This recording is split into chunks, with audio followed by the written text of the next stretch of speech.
मित्रांनो, उद्धव ठाकरे परत एकदा रडायला लागलेत, मातम करायला लागलेत. बघा, उद्धव ठाकरे काय रडायचे थांबत नाही. बऱ्याच जणांच्या मुखातून मला ते ऐकायला मिळालं, आम्ही शिवसेनेला मतदान करणार. अरे पण कोणती शिवसेना? कोणती शिवसेना? म्हणजे जे बाळा नांदगावकरांच्या विरोधात तिथे उभे आहेत. कोणती? तर उभाटा. तिथली जनता काय सांगते? आम्ही शिवसेनेला आम्ही पारंपरिक मतदार आहोत. अरे पण ती शिवसेना आहे का? पारंपरिक मतदार आहात तुम्ही, पण ते पारंपरिकरित्या ती शिवसेना आहे का? तिची त्यांनी परंपरा पाळली का? मित्रांनो, असेच परत एकदा उद्धव ठाकरे रडायला लागले. काय रडायला लागलेत? तर निवडणूक आयोगाच्या कर्मचाऱ्यांनी माझ्या बॅगा तपासल्या.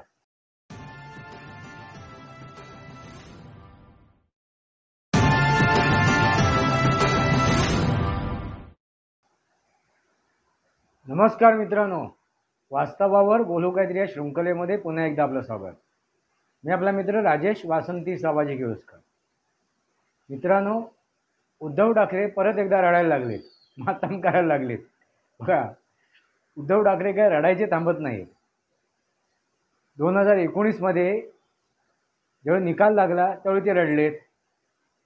नाही तुम्ही मला बंद दरवाजाच्या आत मुख्यमंत्री बनवणार असं वचन दिलं होतं. नाही, आता तुम्ही मला मुख्यमंत्री बनवायलाच पाहिजे असं ते रडलेत. वचन दिलं होतं. आणि मग ते रडत कुठे गेलेत? तर शरदचंद्रजी पवार यांच्याकडे. मग तिथे रडले ते. मला बघा, अमित शहा वचन देऊन सुद्धा मुख्यमंत्री बनवत नाहीयेत. तुम्ही बनवणार काय काका? काका म्हणाले, या ना, तुमचीच वाट बघत होतो. तुमच्यासारखे रडे आम्हाला हवे होते. आम्हाला रडे हवे होते. या तुम्ही इथे रडत बसा, मुख्यमंत्री पद देतो तुम्हाला. ते काय म्हणतात त्याला, चोपतात ना तो काय म्हणतात त्याला,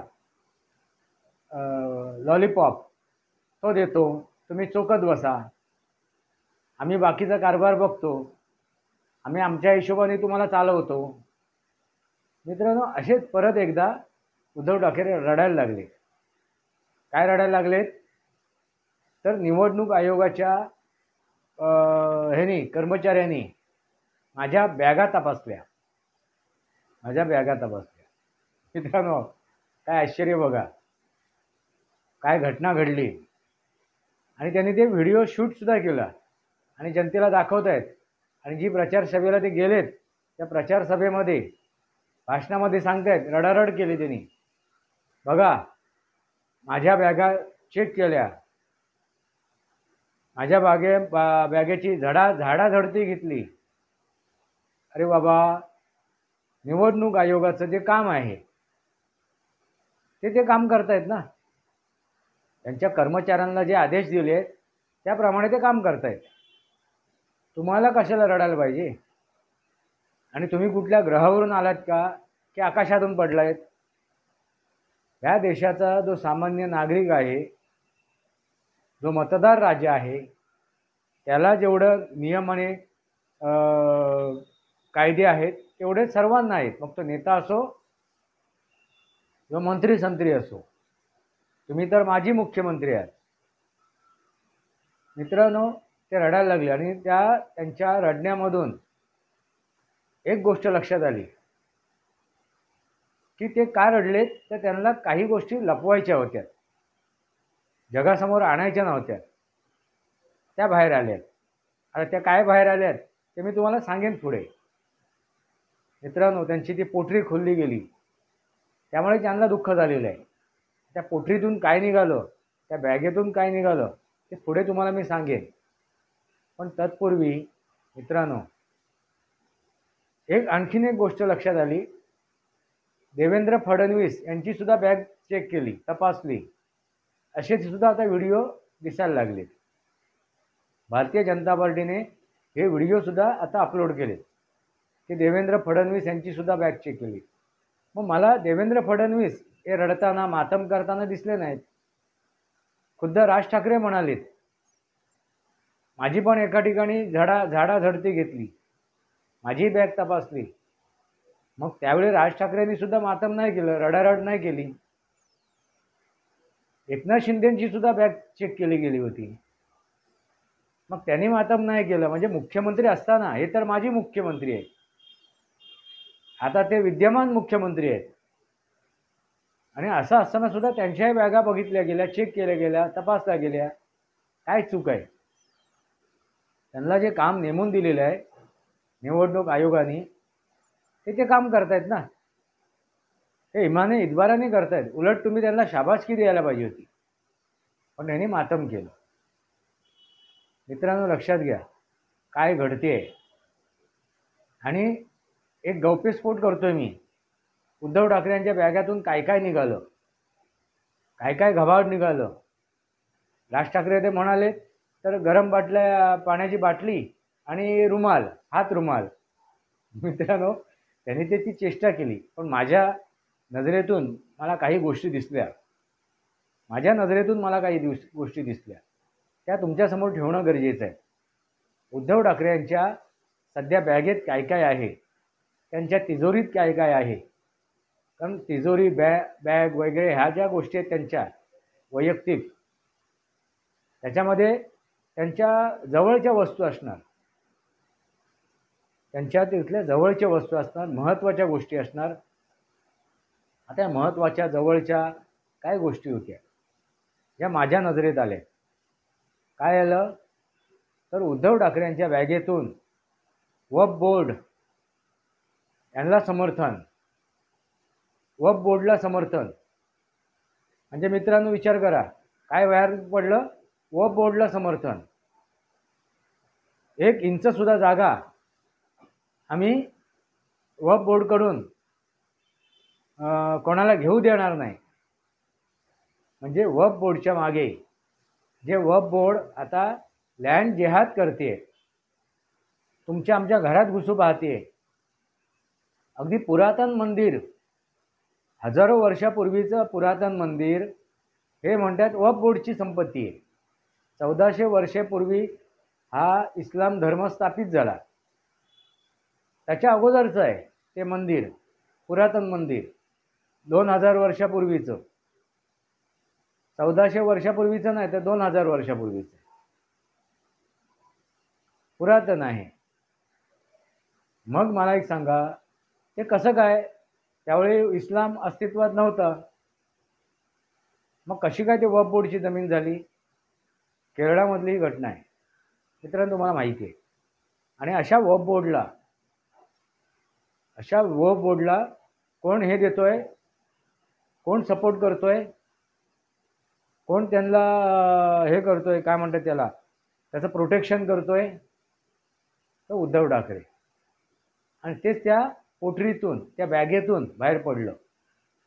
बघा मित्रांनो, दुसरी गोष्ट, जे काय उलेमा आहेत, जे काय मुसलमानांचे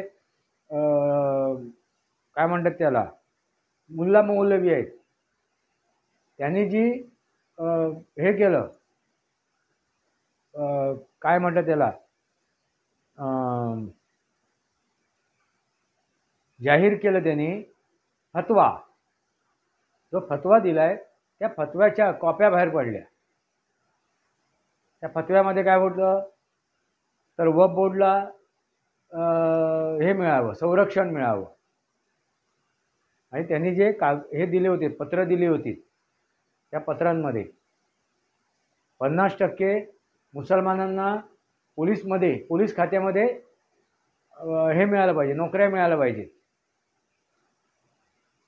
मुसलमान म्हणजे कोण आकाशातून पडला का? जसं कुराण आकाशातून पडलं त्यांचं म्हणणं आहे, तसं मुसलमान सुद्धा आकाशातून पडला का? अल्लाने त्याला जन्माला घातला का डायरेक्ट? असं म्हणावं लागेल. कुठलीही परीक्षा न देता, कुठलीही टेस्ट न देता त्याला डायरेक्ट पोलीस खात्यामध्ये नोकरी द्या, असं होईल का? तुम्ही ती परीक्षा उत्तीर्ण व्हा ना. कोणाला रोखलेलं नाही आहे की मुसलमानांनी परीक्षा देऊ नये, मग तुम्हाला डायरेक्ट असं कसा पाहिजे, काय म्हणून तुम्हाला त्याच्यात जागा पाहिजेत. आता हे सर्व मान्य केले असं मला म्हणावं लागेल, कारण त्यांच्या बॅगेतून बाहेर पडते, उद्धव ठाकरेंच्या बॅगेतून. जनाबे बालासाहेब ठाकरे, जनाबे बालासाहेब ठाकरे हिंदू हृदय सम्राट, त्याने कधीच फाडून बेडून कचऱ्याच्या टोपीत टाकलं ते. आता जनाब बालासाहेब ठाकरे, उर्दूमध्ये त्यांनी आपले पॅम्पलेट छापलेत, कारण आता मराठी वाचणारा कोण नाही ना त्यांचा मतदार सगळा उर्दूमध्ये आहे. मग ते उर्दूमध्ये छापले त्यांनी आणि ते पॅम्पलेट सापडलेत प्रचारासाठी. बघा काय गंमत आहे मित्रांनो, उद्धव ठाकरेंच्या बॅगेमध्ये, त्या कोठडीमध्ये काय काय सापडलं. ॲक्च्युली ते रडलेत एवढ्यासाठी की माझ्या कोठडीत, माझ्या त्या बॅगेत जे काय मी दडवून बसलोय, लपवून बसलोय, हिंदू मतदारांपासून जे लपवून बसलोय, हिंदू मतदारांना जे मी हे करतोय, दिशाभूल करतोय, ते जगासमोर येईल ना, ते माहिती पडेल हिंदू मतदारांना, मराठी मतदारांना. त्यांचे तर ते हे भिवंडीमधून आपले भेंडी बाजारामधून उभे राहिलेले अरविंद सावंत, त्यांनी लोकसभेच्या मतदानाच्या वेळीला तिथल्या भेंडी बाजारातील जनतेला, आता ती जनता कुठली तर मुसलमान, काय सांगितलं त्यांनी की तुम्हाला आम्ही वाढीव FSI करून देऊ मस्जिदीसाठी, मग तिथे तुम्ही टोले जंगे इमारती उभं राहा. म्हणजे बघा, आम्हाला जर निवडून दिलं तर तुम्हाला वाढीव FSI देऊ. कोणाच्या बापाचा वाढीव FSI, कुठून आणला तुम्ही तो वाढीव FSI, कायद्याच्या नियमामध्ये आहे का तो? हे अरविंद सावंत, म्हणजे तुम्ही विचार करा. आणि त्याच्या जोरावरती ते जिंकून झालेले आहेत, त्यांच्या जोरावरती. मित्रांनो बघा काय गंमत आहे ती. म्हणजे आतापर्यंत तुम्ही जर बघितलं असाल तर शिवसेनेला मुसलमानांनी कधी मतदान नाही केलं आहे. या अरविंद सावंतलाच यापूर्वी, म्हणजे ज्यावेळी ते युतीमधून लढलेत त्यावेळी त्यांना त्याच मतदारसंघातून 5-10 मतं मिळाली, 500 मतं मिळाली. मित्रांनो लक्षात घ्या. आणि आता महाविकास आघाडीमधून ते उभे राहिलेत, त्यावेळी त्यांना तिथून हजारो मतं पडली. त्याचा पुरावा आहे मित्रांनो. पुढच्या व्हिडिओमध्ये मी ती पुरावे देईन तुम्हाला, पुढच्या व्हिडिओमध्ये मी पुरावे देईन, ते टाकेन. काही व्हिडिओचे क्लिप आहेत ते टाकेन, तुम्ही अवश्य बघा. पण उद्धव ठाकरेंच्या कोठडीतून काय काय बाहेर पडलं. बाळासाहेबांनी जी विचारधारा दिली होती, बाळासाहेबांची जी विचारसरणी होती, ती त्यांनी काय केली, तिला तिलांजली दिली, तिला मातीमोल केलं, तिला कचऱ्याच्या टोपलीत टाकलं. आणि काय सापडलं त्यांच्या पोटरीत? काँग्रेसची विचारधारा, तोडोवर राज्य करो, तोडोवर राज्य करो, मुस्लिमांचं तुष्टीकरण करा, मुस्लिमांचं लागून चालन करा. काय त्या पोटडीतून मिळालं, काय त्या बॅगेतून सापडलं निवडणूक आयोगाला, असंच म्हणावं लागेल, जे त्यांनी लपवून ठेवलं होतं. मी का सांगतोय, हे हिंदू जे मतदार आहेत, ज्यांची दिशाभूल झाली होती, त्यांच्या समोर ठेवतोय त्याच्या पोटडीत काय काय आहे. उद्या सकाळी मित्रांनो वक्फ बोर्ड जर असा ज्या स्थितीत आहे त्या स्थितीतच राहिलं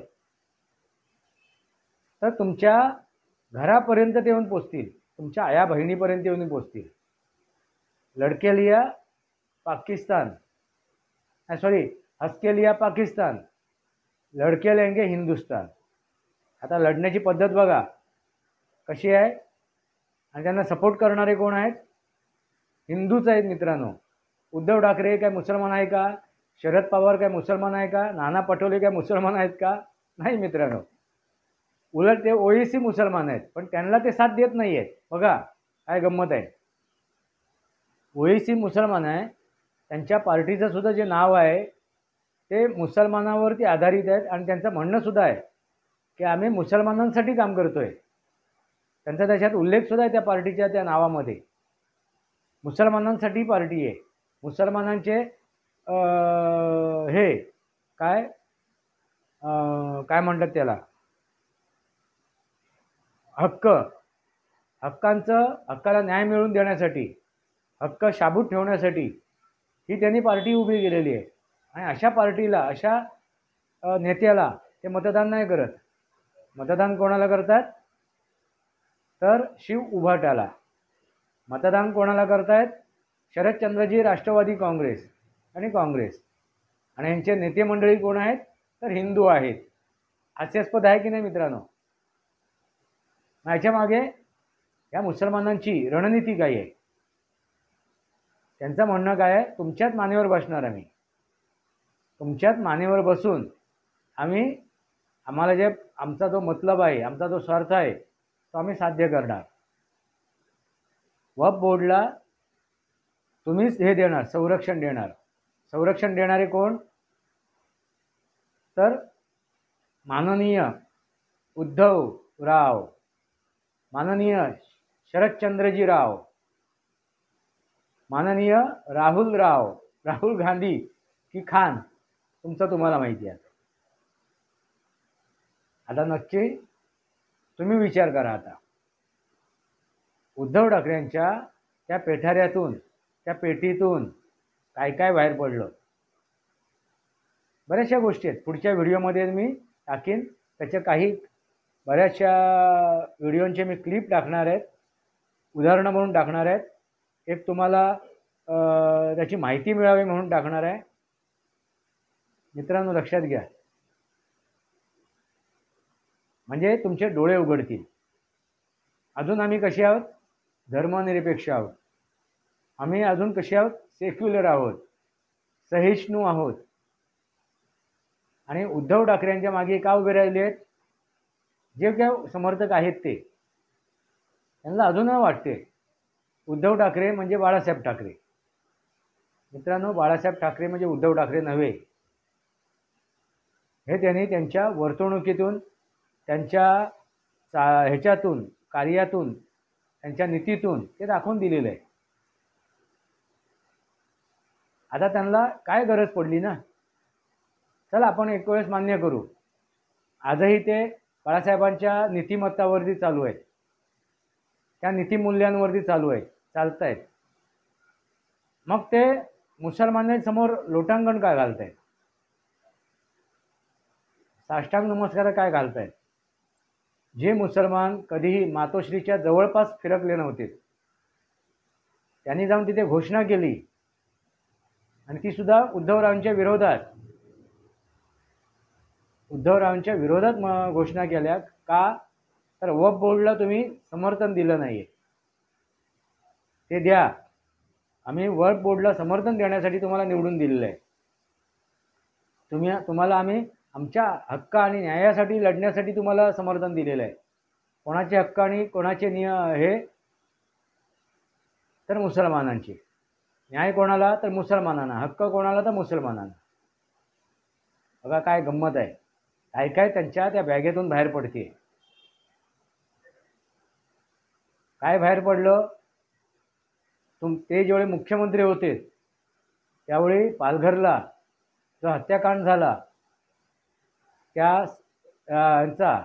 संन्यासांचा, तिथे पोलीस होते आणि पोलिसांसमोर, मित्रांनो लक्षात घ्या, पोलिसांसमोर अगदी खुलेआम ती हत्याकांड झाला. आणि हा हत्याकांड पुऱ्या जगाने बघितला. तरीही आपले जे सेक्युलर, धर्मनिरपेक्ष जे हिंदू आहेत त्यांची काय झोप उडत नाही आहे. त्यांची कधी झोप उडणार? त्यांच्या आया बहिणींची अब्रू लुटली जाईल त्या वेळेला. मित्रांनो, हे सत्य आहे, कोणी नाकारू शकत नाही. हा इतिहास आहे, हा इतिहास आहे मित्रांनो. पूर्वी भारत केवढा होता? अखंड भारत आपण म्हणतो, तो भारत कुठपर्यंत होता जगाला माहिती आहे. मग तो आता खंड का होत गेला. आणि त्या खंड झालेल्या भारतामध्ये सुद्धा, त्या तुकड्यांमध्ये सुद्धा, म्हणजे बांगलादेश, अफगाणिस्तान, पाकिस्तान, त्यामध्ये हिंदू होता तो कुठे गायब झाला. याचं उत्तर हे जे समर्थक आहेत उद्धव ठाकरेंचे त्यांनी द्यावं. बाकी काँग्रेसचा तर विषय सोडून द्या मित्रांनो. पण मी आता उद्धव ठाकरेंचे समर्थकांना प्रश्न करतोय, तो हिंदू कुठे गेला. बांगलादेशामध्ये जो नरसंहार होतोय, आया बहिणींची इज्जत लुटली जाते, त्यामुळे हे या उभाटाला, या शिव उभाटाला, या उद्धव ठाकरेला समर्थन करणारे कुठे झोपले होते, कुठे झोपले होते. या मुल्ला मौलवींच्या खाली झोपले होतेत का, असंच म्हणावं लागेल मित्रांनो. त्यांच्या पुढे ते नतमस्तक झालेत, नमाज पाडायला लागलेत का, असंच म्हणावं लागेल. हे जे उद्धव ठाकरेंचे जे समर्थक आहेत, जे स्वतःला हिंदू म्हणवतात, ते आता नमाज पडायला लागलेत का, असंच म्हणावं लागेल. कारण त्या पेटाऱ्यातून तेच बाहेर पडते, हेच दिसून आलं. धन्यवाद मानतो मी त्या निवडणूक आयोगाच्या कर्मचाऱ्यांचे, त्यांचा पेठारा उघडला आणि या पेटाऱ्यातून ह्या सगळ्या गोष्टी बाहेर पडल्या.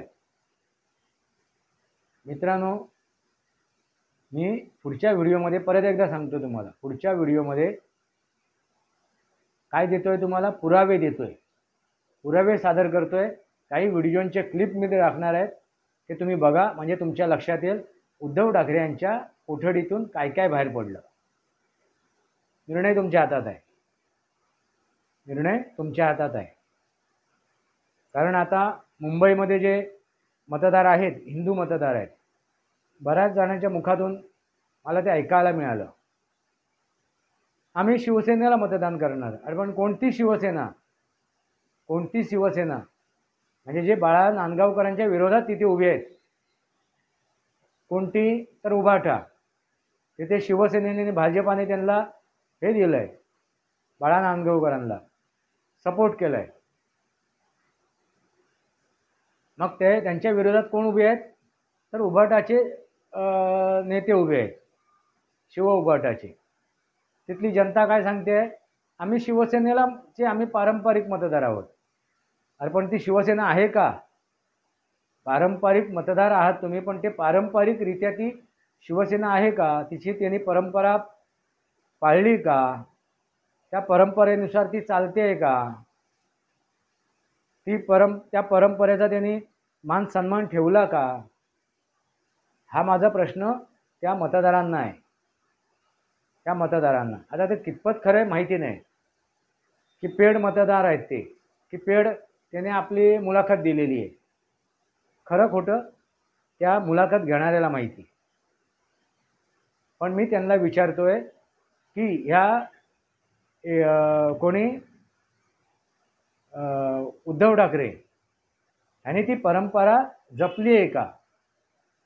तो तुम्ही जर पारंपरिक मतदार आहात, त्या पारंपरिक मतदाराने ही गोष्ट लक्षात ठेवावी की ती परंपरा उद्धव ठाकरेंनी जपली आहे का. उलट पक्षी राज ठाकरेंनी जपली आहे, त्या मनसेने जपली आहे असं म्हणावं लागेल. नाव बदललं पण परंपरा नाही बदलली. मित्रांनो लक्षात घ्या, बाळा नांदगावकर तिथून उभे आहेत, त्यांनी जरी नाव बदललं, मनसे झालेत, महाराष्ट्र नवनिर्माण सेना आहे, पण त्यांनी ती परंपरा बदलली नाही आहे. ती परंपरा तशीच त्यांनी चालू ठेवली आहे. ती परंपरा कोणती होती, हिंदुत्व हेच राष्ट्रीयत्व, हिंदुत्व हेच राष्ट्रीयत्व, हिंदू हृदय सम्राट बाळासाहेब ठाकरे असाच ते उल्लेख करतात, ना की जनाबे बाळासाहेब ठाकरे.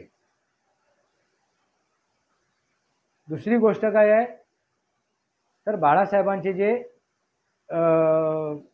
नीती होती, जी नियत होती, त्या परंपरेवरती उद्धव ठाकरे चालतायत का. मुसलमानांचं लागून चालन करतायत. पूर्वी सेनेमध्ये सुद्धा मुसलमान नेते होते, पण बाळासाहेबांनी कधी मुसलमानांचं लागून चालन नाही केलं. बाळासाहेबांनी कधी तुष्टीकरण नाही केलं मुसलमानांचं, भीक मागायला नाही गेले त्यांच्या दरवाज्यात. त्यांनी राष्ट्राचा विचार करणाऱ्या मुसलमानांना जवळ केलं. पण हे राष्ट्रविघातक मुसलमान आहेत.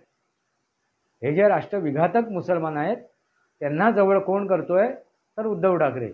ही गोष्ट बाहेर पडली त्या कोठडीतून, त्यांच्या पेठाऱ्यातून.